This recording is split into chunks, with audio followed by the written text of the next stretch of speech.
સ્વાધ્યાય 7 માં ઉદાહરણ પહેલું છે. અહીં એક આકૃતિ આપેલી છે તમને.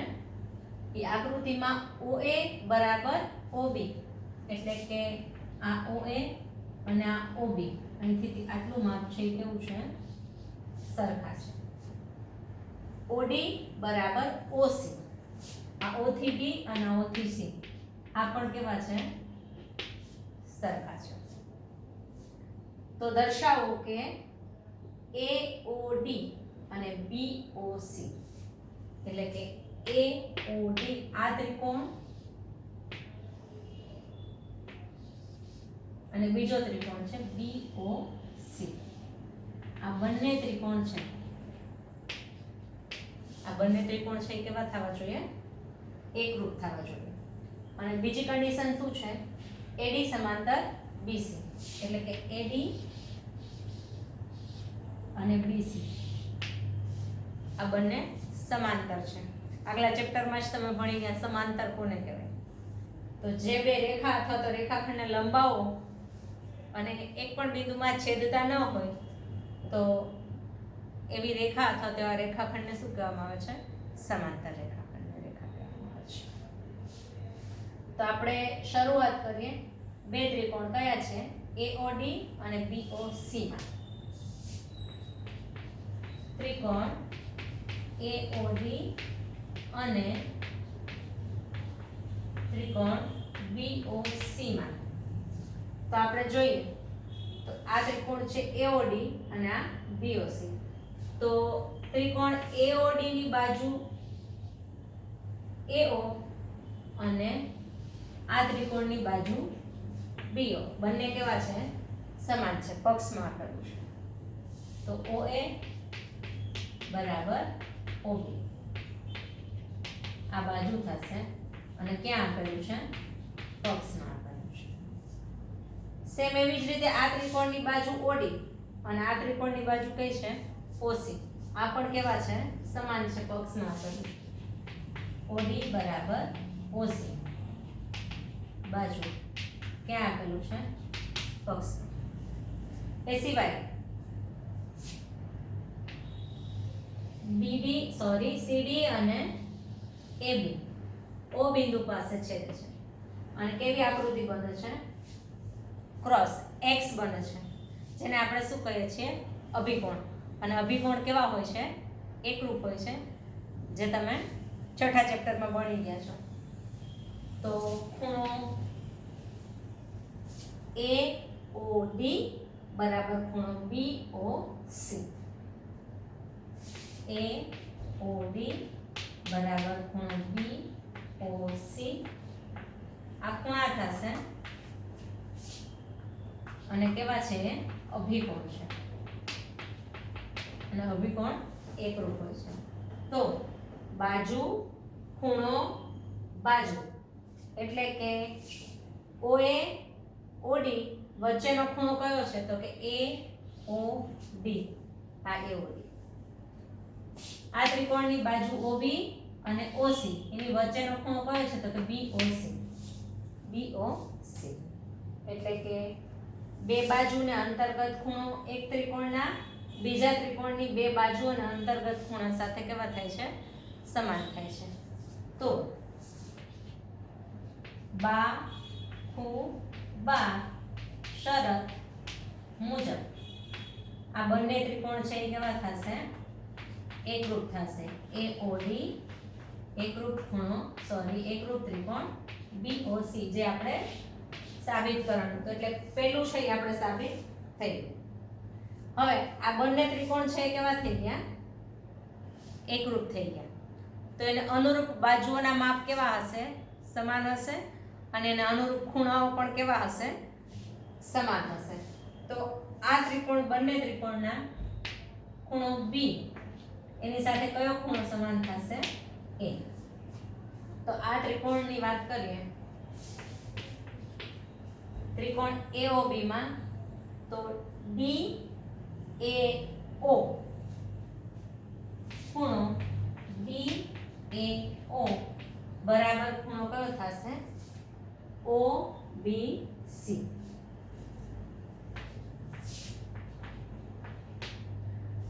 બંને ત્રિકોણને અનુરૂપ ખૂણાઓ પણ કેવા થાય? સમાન થાય. એના લેવું હોય તો આ બાજુની પેર લઈ શકો તમે. કયો થશે તો કે BCO કોની સાથે સમાન થશે? ODA અથવા ખૂણો BCO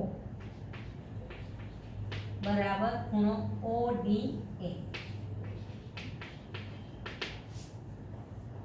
હવે આ ખૂણા કેવા છે? Z આકારના છે. તમે જોઈ શકો છો. BA આ બાજુથી લે તો C અને D Z આકારના છે, એટલે Z આકારના એટલે યુગ્મ કોણ છે. તો ખૂણો DOA બરાબર ખૂણો OBC અથવા તો ખૂણો BCO બરાબર ખૂણો ODA એ AD અને BC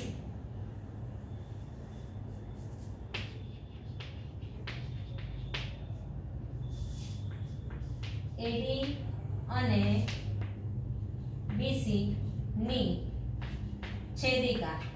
હવે આપણે આ ખૂણાની પેર લઈએ તો કઈ છેદિકા આવશે? AB. અને આ ખૂણાની પેર લઈએ તો કઈ છેદિકા આવે? CD. ખૂણો BAO બરાબર ખૂણો OBC એ AD અને BC ની છેદિકા AB થી બનતા યુગ્મ કોણ છે. અને આ ખૂણાની વાત કરીએ તો એ AD અને BC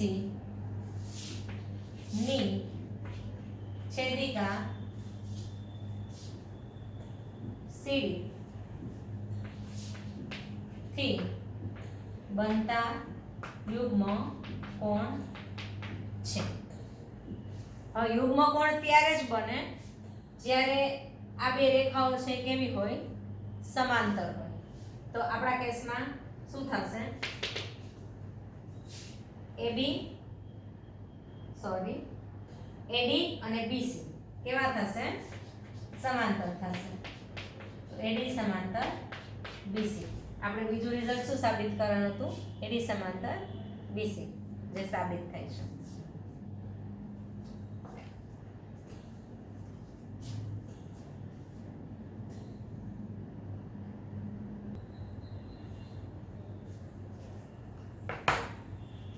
ઉદાહરણ 3 છે. આકૃતિમાં રેખાખંડ AB એ બીજા રેખાખંડ CD ને સમાંતર છે. એટલે આ AB અને CD બંને કેવા છે? એકબીજાને સમાંતર છે. O એ AD નું મધ્ય બિંદુ છે. અહીંયા O છે. આ O છે એ રેખાખંડ AD નું મધ્ય બિંદુ છે. તો O છે એ રેખાખંડ AD ના બે સરખા ભાગ કરે તો આ OA અને OD આ બંને માપ છે કેવા થશે? સરખા થશે. સાબિત કરો કે AOB એટલે કે AOB એક આ ત્રિકોણ અને આ બીજો ત્રિકોણ, આ બંને ત્રિકોણ છે કેવા થાય? એકરૂપ થાય. એ સિવાય જેમ O છે એ AD નું મધ્ય બિંદુ છે, સેમ એવી જ રીતે O છે એ તમારે શું બતાવવાનું છે? BC નું મધ્ય બિંદુ થાય. હવે આ સાબિત કરવા માટે જેમ આપણે કીધું ને કે જો O છે એ AD નું મધ્ય બિંદુ હોય તો OA અને OD આ બે માપ છે કેવા થાય? સરખા થાય. તો હું OB અને OC ને સમાન બતાવી દઉં તો O છે એ BC નું શું થઈ જશે? મધ્ય બિંદુ થઈ જશે. તો પેલું છે O એ AD નું મધ્ય બિંદુ છે. માટે AO અને DO અને DO આ બે માપ કેવા થાય? સરખા થાય. હવે AB અને CD કેવા છે? સમાંતર છે. AB સમાંતર CD હવે આપણને એક રિલેશન મળ્યો છે આ બાજુનો, તો હું હવે આ ખૂણા વિશે વિચારીશ. તો અહીંયા z આકારનો ખૂણો બને છે.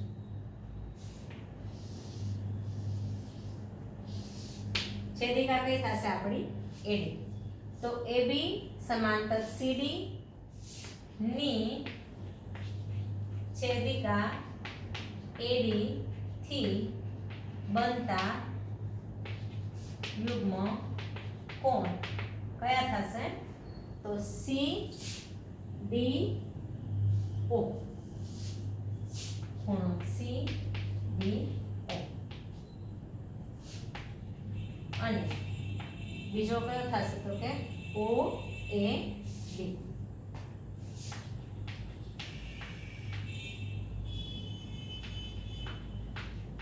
અને યુગ્મ કોણ કેવા હોય? એકરૂપ હોય. એટલે આ બંને ખૂણાઓના માપ પણ કેવા થશે? સમાન થશે.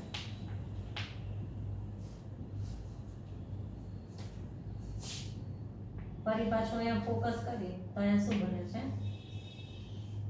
ચોકડી પડે છે, x બને છે. તો આ ખૂણો અને આ ખૂણો, જેમ આ બંને ખૂણા છે એ સમાન થયા. CDO OAB યુગ્મ કોણ છે તો એ સમાન થયા.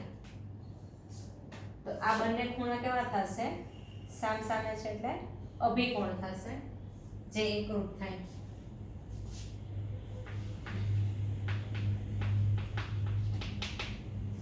ખૂણો COD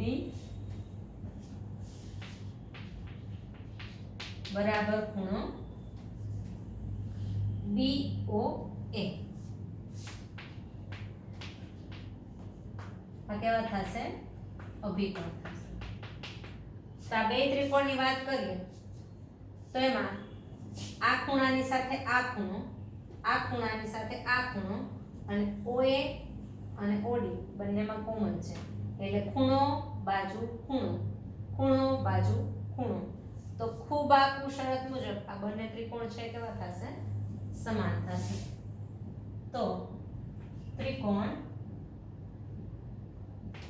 AOB અને ત્રિકોણ BOC માં ખૂણો CDO બરાબર ખૂણો AOB. ખૂણો બાજુ કઈ આવશે? AO બરાબર DO. આ થશે બાજુ. અને ત્રીજો ખૂણો કયો છે? COD બરાબર ખૂણો BOA. આ થશે ખૂણો. તો ખૂ બા ખૂ, ખૂ બા ખૂ શરત મુજબ શું થશે?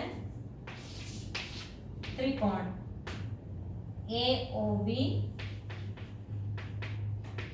અને ત્રિકોણ DOC કેવા થશે? એકરૂપ થશે. જે આપણે પહેલું સાબિત કરવાનું હતું, એટલે પહેલું રિઝલ્ટ સાબિત થઈ ગયું. હવે આ બે ત્રિકોણ કેવા છે? તો કે એકરૂપ છે. તો એની અનુરૂપ બાજુઓના માપ પણ કેવા થશે? સમાન થશે. તો આપણે આ ત્રિકોણની બાજુ લઈ લઈએ OB અને આ ત્રિકોણની બાજુ લઈ લઈએ OC. તો OB બરાબર શું થશે? OC. અનુરૂપ બાજુઓ સમાન થાય. તો OB અને OC બે સરખા છે. હવે O છે એ કેની ઉપર આવેલું છે? BC ઉપર આવેલું છે. તો O છે એ BC નું શું થશે? મધ્યબિંદુ થશે. માટે O એ BC નું મધ્યબિંદુ થાય. જે આપણે બીજું રિઝલ્ટ સાબિત કરવાનું હતું કે O એ BC નું મધ્યબિંદુ